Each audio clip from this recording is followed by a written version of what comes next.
घर के खुशहाली देख के तो हमारे इतना जिया जुड़ा जला कुछ कहे जुगुत ना। हाँ आइल बानी बाहर से देवर जी सुनले बानी जहिया से नु कि हमारे मेहरानू के पेट में हमारा लड़का पलत आटे गाड़ी महाबोदी धोइनी दिल्ली से उतर के तुरंत घरे अइनी। हाँ दुयो दिन ना भइल मेहरानू के सेवा में लागल बा इहे नु कह जाला कि नैहर छूटल त ससुरा में आदमी केतना सुख करत तवन बुझाता बेचारी के कि हम माई के छोड़ के आइल बनी माई अब भाई भौजाई एकरा के हाथे पे ले रहन एहे चलते तो हमू ना बोले नी हो का बोलला के फायदा एगो बेचारी ननद बाई दूगो हमनी के रही जाए एगो तीसरा बियाह भइल त आइल गोतिनी हम मिल जुल के रहे के जगह झगड़ा लड़ाई करे के कहले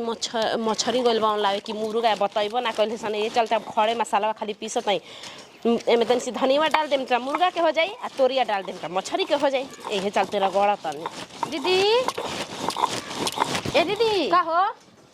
आइलन हो अभी कि ना आइलन जानते दीदी वहाँ के नो मुर्गा ला देले बनी हम धो के अब जब दिन छोड़ के वहाँ के नो काट के देखो तनी आराम से पिया चलाओ तनी का देर बाबा मुर्गा लाइल बई त हेतना तोरी का ना हेतना एहे से त देखा अपने को दिमाग लगइले कि सब चीज ले लेल बनी जनलू आ तोरिया धनिया छोड़ा के धनिया लेवा मुर्गा के हो जाई मसाला वो इतना मेहनत करती है सनो कल के मिक्सी मशीन में पीस देता नहीं तर वो तो दम से अपना जित से कहतनी सिल बसे ए कन्या ऐसे ना हो खटाइयो मंगा लो साथे साथे हां जलजीरा मंगा लो आ तनी सी उथू मंगा लो नींबू ना तो इमली चटत रही चल लो उ सब खा दिन दे तो माना करते कहते तो ना हां खून जरेला लइकन के त मगर का करबू मनाए खातिर अपन मनवा के आदमी खा लो ए कन्या दीदी बोले मुर्गा न भुंजाई नु तबे पथरिया कलेजिया गोड़िया निकाल के खा ली है ठीक नु बबुआ उतना बढ़ियार होई सही में दीदी हां ये दीदी का हम सुन ले नु लइका पेट में भी रहेला सनु तबे के यानी का खाई देला हमर मुंह माई को होते आ यहां से कोई ना तो कोई नहीं खुद हम करबे त हमर लइका को ना चल पूछू ना खाई पूछू नहीं दा जा अच्छा ठीक बजा तनी आ सुने ना तनी नो कि चावल तन की बना दे तनी और रोटियो सेक दी हम रोटी आवते त सेकते ना त झिली के कहता का करतिया घर में बैठ के घर में का करतनी कपड़ा वाला सरिया उतना हो हम रोटी हम जातन कहत पंजाब मरद छोड़ के गइल बन त करो रहल नहीं का जाइल जात आ ए बरा ऐसन मुर्गा बनाई के पेट में बोले लगी उनका काऊ बोली जवन मन करी उनका तवन खियाई जैसन पीस खइहन वैसन खियाई ना तो जानते हैं बाद में फिर लार चुए लगी लड़का के तो हमारे पन दोसाई तो कुछ खियले पियले नहीं खे लड़का मन के तबे न लार चुअता का जी बाबू जी का बनावत तनी का बनावत तारा मालूम नहीं है का बनाता मुर्गा बनावत तनी ना तारा का लगता ठीक है बाजी एगो रही पहला बे एगो से दूगो भाई नहीं दूगो से तीन गो होखम का मन तारा दिक्कत बा बताबो हमारा काहे दिक्कत मतलब कितना खुशी बा कि हम घर में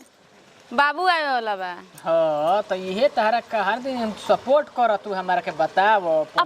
पहले तो ना मांगला पर कहत रही हमनी कि तू जन मुर्गा खइबू जाए अपन मेहरान होइल तो बौझा गेल हम बना के खियाई बताई माने बना के हम आज खियावते तारा के नहीं खइले तो ऐसन बात करेलु नु कैसे रोकत हमनी के पेट में बाबू आ तरवा कहत रही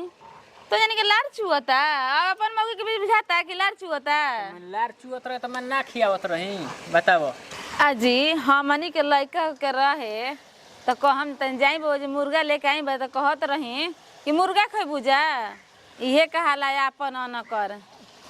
खूब तू बान हताऊ लेकिन एने ओने समझ जा मन यही तरी लइका के लार ना चुई तो तहर ना मन करत रहे मुर्गा मछली खाए के हमार तो लार त हमर मर्द लेके आवत रही तो कहत रही भैया से ना तो रउआ के आवत रही रउआ से तो मांगला पे कहत रही कि ए पैसा नहीं खे टाल देत रही ऐसे बात कह के हां तो ओकरी कमात ना रही आज कमाता नहीं तो ले ना बताबो हाँ जी मेहरानू आइली तब कमाई नु बानू हेड के हां तो कमाई ना जाई तो बताबो यही तरी जिंदगी पार होई पहले तो भैया पास करत नहीं अब अपने जिम्मेवारी भइल तो बुझाए लगलू कि मेहरानू का लेके आवे के बा खियावे के बा संभारे के बा बताई हां तो तू हनी जन से खइलू जा इतना दिन बैठा रही अपने विदा कइलू जा त जा कमाए बियाह शादी भइल तो हो भैया हाउ सर जी 300 रुपया बकाया बटे मांगो तड़न कावन छिके ट्यूशन के कहतरन कि ना जब तक देबू तब तक ना देम भैया से तुम्हारा भैया आए हैं कमा कर बाहर से पैसा दे देना चाहिए ना पैसा में कर नहीं खेती यात आज निकाली पैसा बा काहे इतना मकर से सही करते हैं जी एबरे से ट्यूशन हम ना जाए कह देला बड़ी देखी। 300 रुपया तो दे तार पढ़ालो बिना कौन जरूरी बाटे हाँ, कबो 1 नंबर पावत हवे रे ना कबो 4 नंबर 5 नंबर 6 नंबर पावत हवे का पढ़ाई के फायदा हमारा बा तो रहुए तब घर में पैसा बच जियान गए करती है समझ जाओ ट्यूशन रहुए लगाई घरे बैठा के एकर का हमारे पढ़ावे के पड़ी तब एकरा दिमाग में घुसी एबरे दे दियो पैसा ना तो ट्यूशन ना पढ़े हां तो कह दे तू जो हम दे देब न हमारे न देबे के बा छोटकी तो हम आज के बाद अब ट्यूशन थोड़ी ना आटवा सना गइल अब छोटकी का चिल्लाता तू नहीं खुए जा तू ना बनैबू खेबू हम ये खियाई जिंदगी भर तै राउर मेहरानू के खाए के बाद रोटी बना के कैसन बनाते हैं बोली ना दी हो भौजी खातिर पेड़वा खरीद के लाई रहो भौजी पेड़वा कहाँ धइले बड़ी पेड़वा तू खइबे चुरा के धो देले बड़ी तो चुरा के खइले धइले भाई तो तू हमारा ले मांगी हम ले आ देब तोरा के वो करे खातिर नहीं तू है नु खाई हाँ खाली उहे खइयन का हम ना है का तहार तो तोरा के ले आ देब हम कहत नहीं खी हाँ ई देखा सुनी ना पूछी जी मेहरानू के तो पेड़ा चोरा के रखाए लगल उ पेड़ा में से ना खाए गाय के चुरा के खोआ धइले वाला बिया है चुरा के धइले बिया ना तो बड़ी बाप रे बापू बापू मोरती आइल बा तू ना खाई बा अच्छा हमनी के नहीं के हक खाए के तो तोहनी जानी खा जी हो जा ओकर हम ले आ देब तब दोसर तो अब कैसे रोका तनी का तारे का दूसरा ला न पूछी आ उ वाला दूसरा तारे मन बा खाए के एक पाती पर दू भाव काहे करत रहो भैया अरे तो उ मंगल रहत ले आ देन ओकर मन करत रहे खा तहारा इहे बात कह दे कि हां तो हनिए कोही में से खा ली हसन तो कह तारा अलग अलग ला के दे देम हां सुन देनी पूछी जी ओकर लार चुए लागी तो तोरा भतीजावा के लार चुए तो तोरा ठीक लागल बा गांव भौजी का के आवते भुला गइल बहिन के हम नु भुला गुनी अभी एक भतीजा होई तो और भुला जी हैं तब तो पूछबो ना करम हुआ है से बात है से घुमा के चलब अच्छा तोहन जानी खाली हमरे पे चिल्लाई बुझा समझ बुझे बुझा बाकी सच कहल बा मेहरानू का तो बहुत मेहरानू के साला खाना बना बना खियावत तनी ठीक का है माने भैया तारा के ना खियावत रहन मेहर मौग होवे नहीं का जी मेहरानू का होते मेहर मौग तो कोई हो जाला भैया आ हे दादा भैया का बैठत रहन चूल्हा तक कब नहीं खन बना के तारा खियले आ देखो भौजी अरे जो पढ़े नहीं खे जाके तोरा आवते अपन भौजी के हमार खियावे लगलन मीट खरीद के बहिन के पूछला हमन के हारे तोरा कुछ चाहिए कि ना चाहिए ना तो तू खाता तू यही तरह ते चका होइए बोल बाड़ू एगो ट्यूशन के फीस नहीं खे दिया फीस नहीं के दिया आजी त कल खांसी त बना खिएम ना मास्टर तारा के ना जब बुझ जी रोटी सन जाके बनू हाँ हम जाती भौजी ना अब बने जाई पढ़ के बढ़िया से आइम ठीक ना आजी आटवा सना गुल बा आटावा कौन काम बा बतावा तू तो खाली मौगी के मीटवे खियाइम का तो बताओ हो जी का खइले रहू तू हाँ मैं हां तब माने अरे हमार तो पूछी मत भैया जो हम कहत हमरा के केरा से बाजारी से ला दिया खाए खातिर कीड़ा से खइबे तू हाँ आ मिठाई उठाई सब ला दिया हमरा खातिर हां तो जो तोरा लिया दिहल जी भौजी का जी देवर बबुआ हमार तो बहुत कुछ कुछ मन करता रहे और भैया हर शौक पूरा करते हैं सब कुछ सूझ जाते रहे ना शौक ना ई बताओ भतीजवा भई रहे तू का खइले रहू कि ऐसन भई रहे का खोले नारियल पानी पी ले रहे बेटा खूब गोर में भइल बड़सन नारियल पानी पियाइम तब नो नारियल पानी पियावे नारियल पानी पीम तो लइका खूब सुंदर सुंदर गोर गोर खूब बढ़िया बढ़िया लइका रहसन और पियाइबे ना करन तो फिर तो करिया हो जैसा पियाइम का ना काहे खातिर नाइल बानी नौकरी छोड़ के बताओ तो सुना टिकिया लावत राती खाने सब कुछ सूझ जाता रहे ना और भैया हमरा खियावत रहे सब तो सूझ जाता रहे पड़े तनी राती का बैठ के खात रहे इस तरह वो को ना देत रही रउआ मत दो तब हमरो को मत रोकी ह काहे देखा के लाइन तुम रोकम ना देखा के मैं चुरा के लई तो ठीक बा ना चुरा के लाइन खराब बा औ न त का त मने ओकरा के ना खियाई पियाई बताओ तू खियाई तनी हमनियो को ध्यान दी भौजैया के छोड़ दे में अरे त आज के डेट में मैं तोहरा के नइखी खियोली पियले बताओ हमरा अब देवर बाबू नइखी पहले सन प्यार दुलार करन त पहले तक भौजी का बनैले भौजा हो आवा जा खा ला जा त आजकल ध्यान देवे के बन ओकरा पर आ बताओ लेयो के आवत रही नु लेयो के आवत रही त पहले हमनी देत रही अब त लेके आवत जेब में मेहरानू के पास लेके देतनी बाप रे मेहरानू लगल भई ना तो काहे ना ओके मैंने बताओ भला बताई जब तू रहू तो तारा खातिर ना रही हम हमरे खातिर रही माने काम जी तारा के नइखी खियोली पियली बताइयो हमरा आज से कहम तरह मौगी सुनिए तो कहीं के रखले का रहे देवरा के मौगी कुछ ना कही तू जब ले ना कहबू नु मौगी कुछ ना कही अरे हाला करम का जी खिया के हमरा के तो कोई जानतो नहीं के वो सब बवाल करो हमें बवाल के बात नहीं खे तू जब खियावत पियावत रहू हमरा के हाँ जब रखले रहू यही से कहल बा कि जब कुंवार देवर रहलन तो खूब बढ़िया से प्यार दुलार भौजाई से कर, जब मेहरान जी तो सब बतिये खुले लगल धीरे धीरे। ना भौजी उहे काम रहो करम। अभियो तार संग उहे बड़ुए जौन पहले रहे हाँ। तौन अभियो बड़ुए, लेकिन तो तार हमारा समझ में नहीं किया वो। बड़ी बुझाता बोलत नहीं कि हमारे से तो कबो नु लावत नहीं तो ले जाकर सब चीज छोटकी के देता नहीं, हमारे से पूछत तारा नहीं फुर्सत रही तब न भैया ले कबू हमरा के बोलावत हऊ। कहाँ बहू हो? का कहते जी? अरे खैका देबे कि जाई यही तोरे खा के बिना खैले। देवर बबुआ जी खाना बनावत तनी, मीट बनावत, देखी तो वहाँ कतना मेहरानू से प्यार करना, रहुओ कोनो प्यार में कमी ना करना, बाकी देखी असली हमनी के प्यार बनल रही। अच्छा अच्छा, तोर मोबाइल अब चरित्र बुझाता नहीं है। का अब छोटकी के बहाना तू ओकरो से तंगे तोर अब सेटिंग भी आई हे ई का कह देन देवर बबुआ संग सेटिंग बा हमारे, का सोच लेन रहुआ? पहले ऐसे बतियावते ना रही, वो छोटका से यार तू ऐसे ये की- देखत शॉर्ट के बतियावत रही। तो का मने का रहुआ कहते हैं जी? काहे देखी देवर बबुआ नहीं नो तो मीट छक बनाते ने कहते हैं मेहरानू को, तो छोटकी तो देह से बिया हम कहते कि तू का खइले रहो कि तार बबुआ गोर गोर बा, कहने नारियल पानी हमारा घर खूब पियले बानी। हम तोरा के रेल के ठेल के ना एकदम कोइले रही। हाँ तो प्यार में कोनो कमी कर हमरा के, अरे भगवान करे कोई कमी ना करी, कमी कम तो के छोड़म का हम इहे जानते हैं का? जब बीचा में प्यार वाली बात करली तो कटा हूँ में काहे बन जाली। ऐसे कि फिर बात रो फिर ने कोनो कमी कर का पता रो कोई दूसर को मत सवत पटा ले हम, तो फिर हम कैसे रहम? ऐसन काहे तू बात कहलू? ऐसन मत करम सोना, जानता नहीं जीते जी मर जाइम हम। अरे दादा ऐसन देख, ऐसन धन के कोई मन में लगा के रखी। ऐसे कि बर देखी हम कहीं ना कहीं बड़ाई करने हमार मर्द सन केहू के मर्द नहीं खी, हाँ। आज तक लड़की पे उलट के तकले नहीं खी। आज तक लेना परमानेंट ही हो गइल बई। समझ अगर रहुआ बाल बच्चा भइल आ दूसर लड़की पे नजर डालम तो जानते रहो कौन हाल करम नु? अरे हम जान ऊपर गोड़ नीचे मुड़ के लटका दे हम। बस बस हम जान गइनी कि तू ये सजा देबू। सर जाई तो कम बा, तो यही से आज तक ले कोई पे देखलू हमरा के नीचे मुड़ी गाड़ के जाई ना, नीचे मुड़ी पता गाड़ के चल जाई नु तो घर में बैठाइम, एकदम पता चल जाई नु तो घर में बैठाइम, हाथ गोड़ बांधम रस्सी में,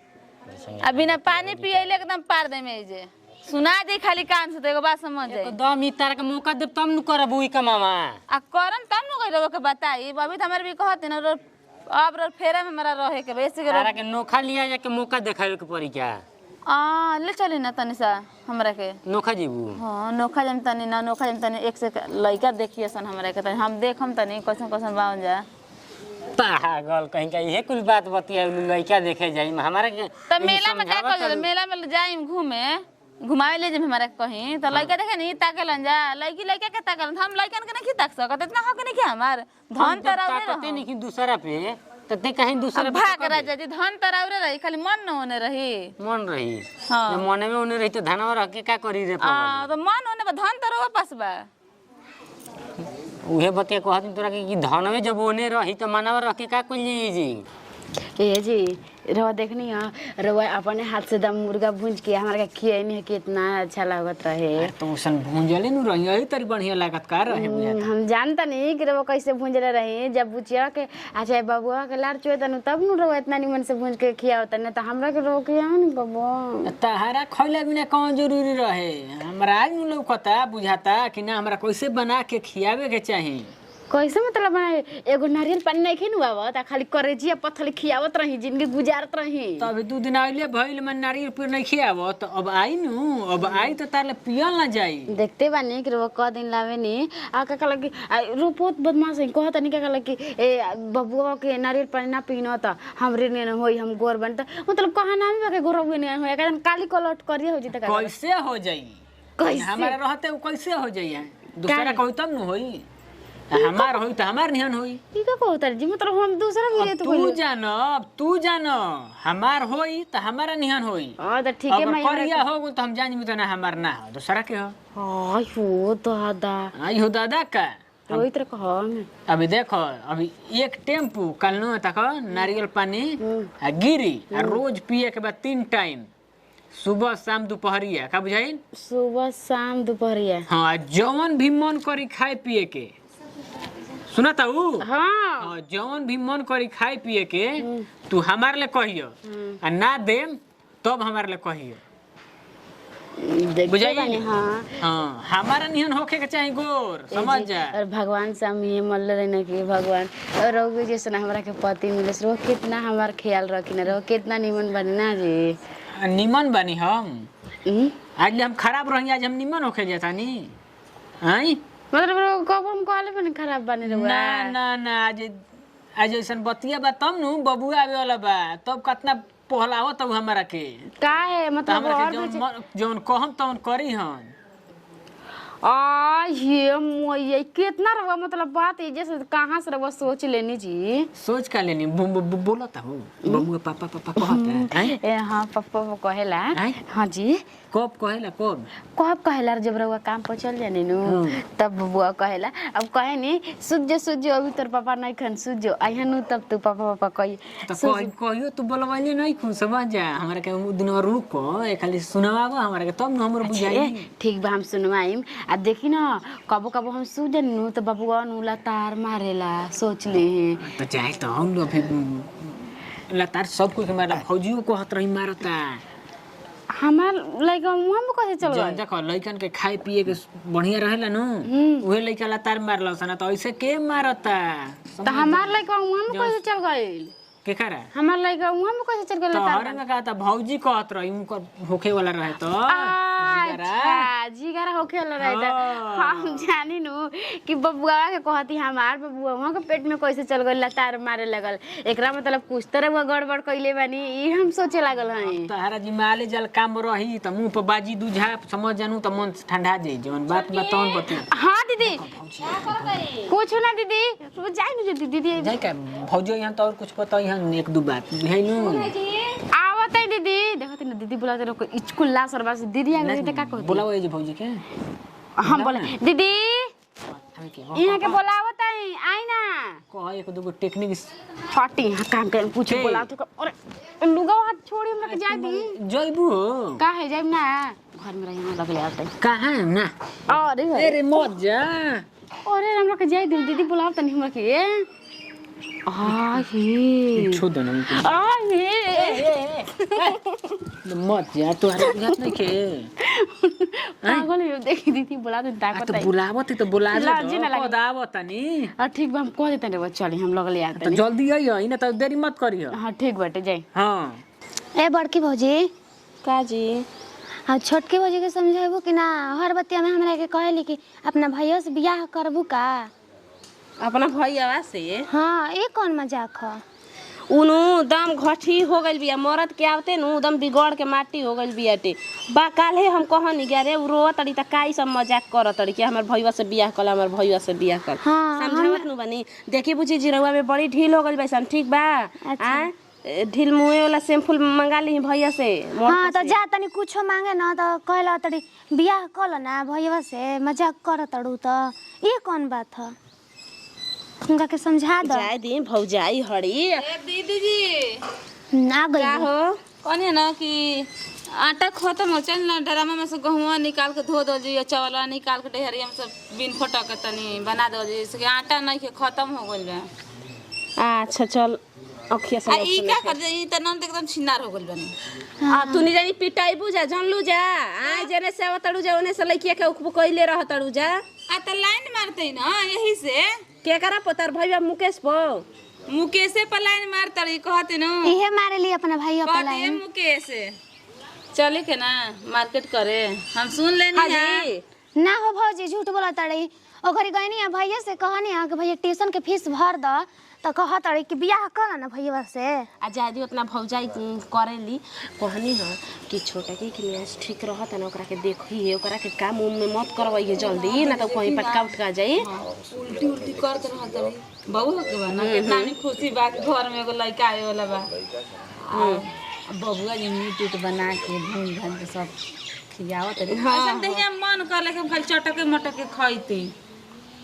कहीं कि जे ओकरा के देखभाल करी है हम ई ना कि हम घरे नइखिन हूँ एने ओने जातनी त तुरंते ओकरा के छोड़ दी है सुतल बिया त ना दीदी हमको तो अपना से नींबू आ पानी आ चीनी घोर के पिया देनी हल्का नमक इनकर तो हर वक्त में मजाक के सुझेला। आई हे दादा मुकेश का रखल बता ना कहीं हाँ देखो भौजी देखो का छोटे को आवत रही हमरा के आप बोलावत रही न कहनी हाँ कि मरद लाइल बन पा भर इमिली त चबाते मत रह ठीक नु आ त घसी हो गइल बाड़ू आ अजी हमारे भईवा का रखल नहीं कि मुकेश के होना बना बतियावत रही कि चले के जानू बाजार करे ना कहते नहीं छोटको कहता ना स्टेटस लगैले बानी चरगी बबू आई हो देखो इहो भौजी झूठ बोला तड़ी बहुत। जा दी एगो बाई घर में खेलावना तबे नु आदमी ओलो लो लो करतावन हाँ तो खेलतावन भैया से मजाक करत तड़ी या। आ कहां गइल है जे उ दोनों काने नहीं केने गइल बानी इहां के त हमरा घरवा में बानी जाए द ये कने आ अभी अड़हुल हमनी के घर में उ फुथु भाती ले तटे हां आ तुरंत कुछ दिन में फुलाई जानलू घर आंगन में बढ़िया से रहे के बा आ देखा जा रे जी सब कोई बाटे उहो दोनों के छोड़न के सिखा देबे कि बाहरी लोग आई घर में आ कोई के तू जरी मत ठेकी है ना त कोई भभूत भूत लेके आ जाई आ ठेका उका दीही भौजी का चलता लुसु फुसु आगो निका बा का चलता हो बड़ा तनी समाचार ले लो यहां के भवा ये बेचारी भसुरा गेलन त भगबे नु करी अरे आज के डेट में लजाए वाला कहां बवन आदमी हे भौजी अब देखो यहाँ जना के हम पिन का बता नहीं के रहू रे गोल छोटा के त कहत नहीं आजकल के ले जात आज के लजाए वाला भैया हां बुची गो भौजी के चक्कर बा दोसरा साथे बतियावत रही बैठ के के हाली में हो जे टक्कर देवा हाँ हम सुन ले बानी कान से देखो दीदी के झूठ से भैया से लहरा लगावत नहीं लहरा लगावत नहीं कोनो करे लगा अरे पगली का बराबर करतई रे हो भैया देख ले तबे ना कहत नहीं जो उल्टा स्टेटस लगैले रही स्टेटस लगैले तोरा रही बुझेबे ना करला चेक कइले हवा तहरा के ब्लॉक कइले बड़ी स्टेटस लगैले बड़ी हे दादा ए हे दादा अपने चल हमरा विश्वास बा तू जो खेला ननद बनी का तू ही बड़ू जाओ ना बतियावत तड़ी रोक अरे काजी हम मर गेल बहन की दूसरा के स्टेटर लगावत तड़ी हो छोटू बहनिया का कहती है हमरा हुआ मर जाइम तो हम कैसे जियम ऐसा बोलल जाला का सोच के बोलत नहीं सर हुआ छोटू बहन बतियाओ तनी जाजी कुछ बतियाओ तनी कहत तनी जगह अरे हमरो सामानवा त चुप रही जा लो बच्चो ऐसे वाला बात बतियावे ना ना भौजी उ खाए कहले हैं कि खाना वाना हो गेल बा खाए के बात कर ले बढ़िया बात बाटे हां चले के सब कोई खा लेबे के उ छोटकी उटकी त भुंजल खा ले बाड़ी सन मगर एगो भौजी बात बा घर में एकदम इतना खुशी बानू और हमारे छोटकी के आवे वाला बा भतीजा हां हां हां हां एकदम लइका एकदम आवे वाला बानू एकदम घर में खुशी खुशी बा ओकरा एगो लाल आवे वाला बाटे हैं चांदनी आवे वाली बाड़ी जुगमुन आवे वाली बाड़ी त आदमी खुशिये नु छाई ना चले के सब कोई मिल के खाए चले जल्दी दीदी चलो देखो ये तो रोवा तक एकदम मार उल्लू मार अपन भौजाई के सामने कैसे बोलत नहीं हमारा फिर कैसे कहत नहीं हम केहू को रखले बनी देखले बनी का कहले है बहनिया कि कहत नहीं उ कैसे जान गेल तोरा बारे में हां रोज सवत लेके रात दिन मिक्सचर खियात हम कहे जाता नहीं मिक्सचर खियावत रही कब देखले है हमरा के देखे नहीं रोवा कैसे कहत जब आवत कहीं ले तो तोरा के गिंजन हम जाता नहीं पर नहीं यार उल्टे हमारे के डाटती है दादा बताओ कि छोटा की कह के बोलिया हमारा के बहिन आ उल्टे हमारा के इमारतिया बोलतिया